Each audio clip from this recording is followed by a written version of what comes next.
dan kita akan nazar. Maka kata baginda Rasulullah Muhammad sallallahu alaihi wasallam, la yahrujul mu'minina hatta yara maqara fil jannah.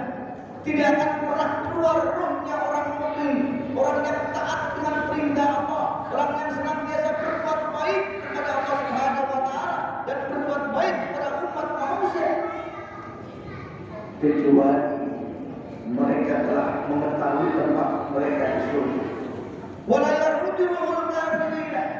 Sebaliknya tidak akan pernah keluar rohnya orang kafir, orang yang tidak taat dengan perintah Allah, orang yang senantiasa menyia-nyiakan kehidupan ini.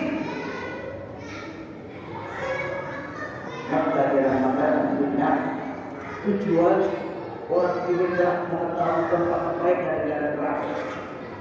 Berkeluarlah orang itu.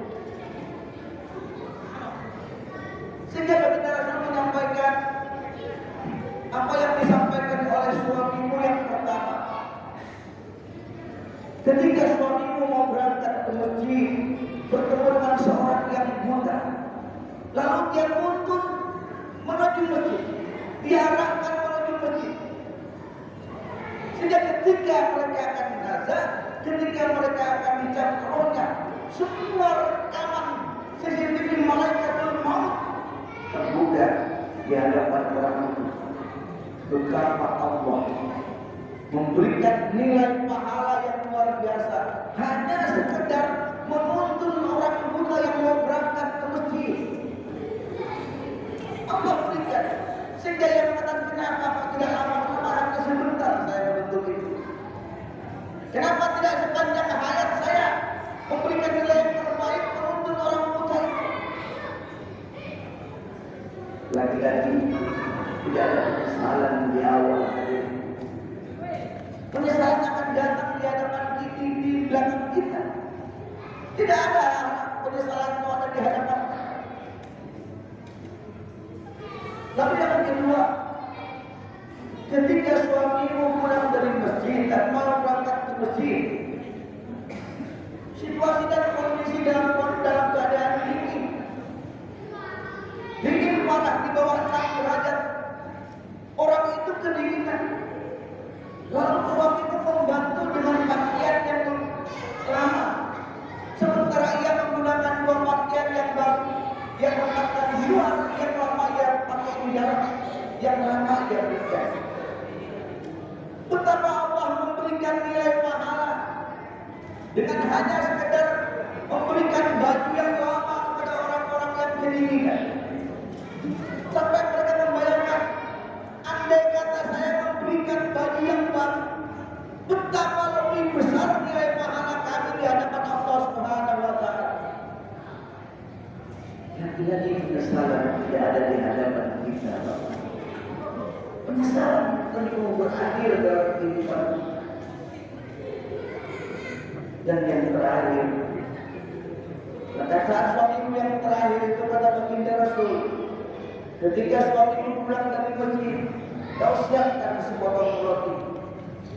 Di luar ada orang yang meminta, maka ia potong roti itu, separuh ia makan sendiri, yang separuh diberikan kepada pengemis yang meminta roti.